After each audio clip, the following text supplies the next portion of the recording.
She walked in with confidence. Not arrogance, not attitude, just quiet, prepared, earned confidence. But they looked at her like she'd just wandered off the janitor's cart.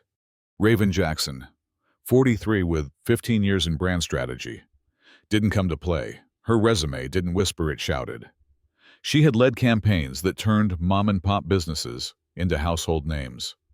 But none of that mattered the second she stepped into the lobby of Cresswell and Fincher Group that Thursday morning in downtown Atlanta. The receptionist, a girl no older than 23 with lashes too long and manners too short, barely lifted her eyes. Just a glance, up, down. Pause. You'd think Raven had tracked mud on the marble. Hi, good morning. I'm here for the 10 a.m. interview with Ms. Carol Lynn, Raven said with a soft smile. The girl blinked not once, but twice, like the name didn't compute. Then she picked up the desk phone and turned her back slightly. Raven stood there, still smiling, though her shoulders were square, and her fingers curled slightly tighter around the leather folder in her hand. Behind the tinted glass on the 10th floor, someone was watching. Someone who knew exactly what was happening. Because that someone had sent her there. But back to the lobby, she waited. 5 minutes. 10. At 10:08. A man in a navy pinstripe suit finally emerged. He didn't greet her, didn't offer his name, just gestured toward the hallway like she was a last-minute delivery. She followed him. No chit-chat, no thanks for waiting. Just his shoes squeaking against polished tile. In the room, Carol Lynn sat like a gatekeeper, cold eyes. Glasses perched like she'd been born to look over them. Let's begin, she said flatly. No warmth, no welcome, just questions laced in barbed wire. Are you sure this is the role you applied for? What level of exposure do you have with tech-adjacent systems? You've worked in corporate. Yes, but here, we function differently. And then the kicker, you have a 2-year employment gap. What were you doing in that time? Raven inhaled, slow and sharp. My father was dying, she said simply. I cared for him. A beat. Carol didn't blink. Right. The interview lasted 13 minutes. No handshake, no real questions about her portfolio. Just a final line. Devin, the man in pinstripes, closed his notebook and said, "Looks like this role was filled internally. Sorry for the miscommunication." They didn't walk her out, didn't offer a glass of water. Just a nod toward the door. Back in the elevator, Raven didn't cry, but her throat pulsed like it wanted to. 15 years, 2 Fortune 500s, and now this, a cold hallway and a lie. What she didn't know, not yet, was that her husband, Elijah Carter, had been sitting just 30 feet away, listening through a secure audio feed. Elijah wasn't the kind of man who spoke loudly. He didn't need to. He was the new majority owner of Cresswell and Fincher, having acquired it 3 days earlier, in a private deal so quiet.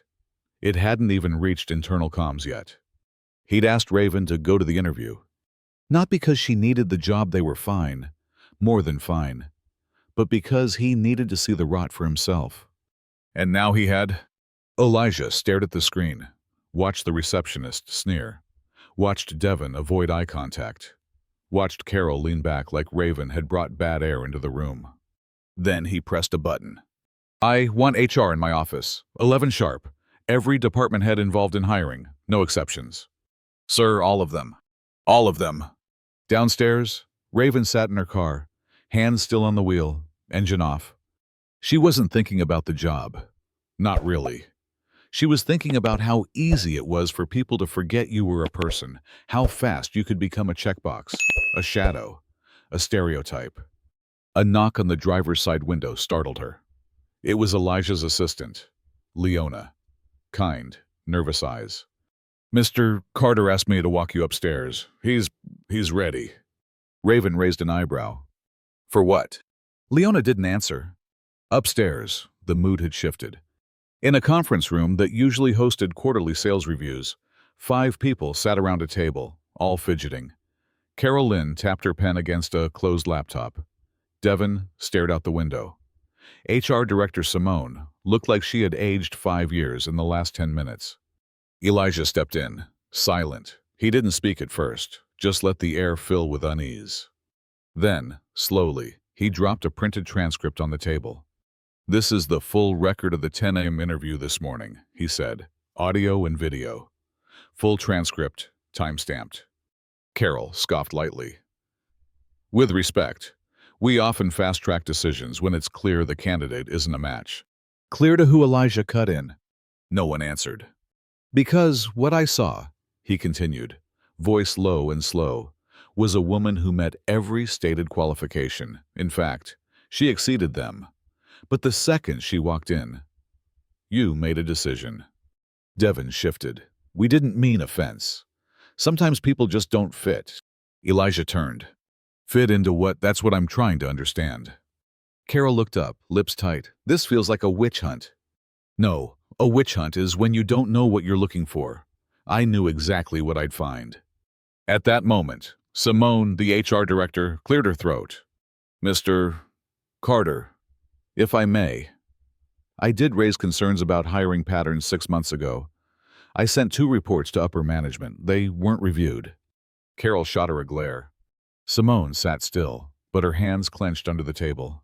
"I just thought you should know," she added, quietly. Elijah gave her a slight nod. "Thank you." Then he turned to the group.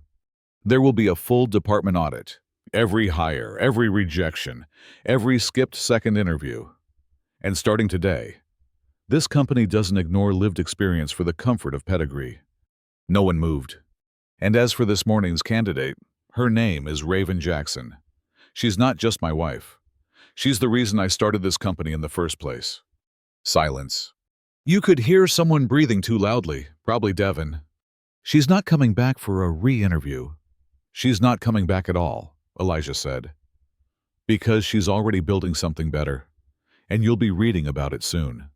By the time Elijah finished speaking, you could feel the blood draining from Carol's face.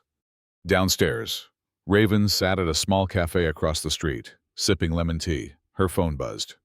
From Elijah, they know now, all of it. She didn't reply, just watched the traffic light blink across the glass. Behind her, a woman approached, maybe late 30s, maybe admin staff. "Ms. Jackson," she said softly. I saw what happened upstairs. I'm sorry. I should have said something." Raven looked up. The woman's eyes darted to the floor. "I wanted to. I really did. But when Carol snapped at Simone earlier, I backed off. I feel like a coward." Raven studied her for a moment. "You're not a coward," she said. "You're a mirror." The woman blinked. "We all reflect what we're surrounded by. The question is, what do you want to reflect tomorrow?" The woman nodded slowly and walked away, shoulders tight with something that looked like shame. That evening, Raven stood in her home office, sketching logo concepts for her new firm. True Path Collective. Her own name, her own rules. No smirks, no cold interviews, just strategy, honesty, and a seat at the head of the table. Elijah leaned on the doorway, arms crossed. "They emailed, you know," he said. "Let me guess," she replied, not looking up.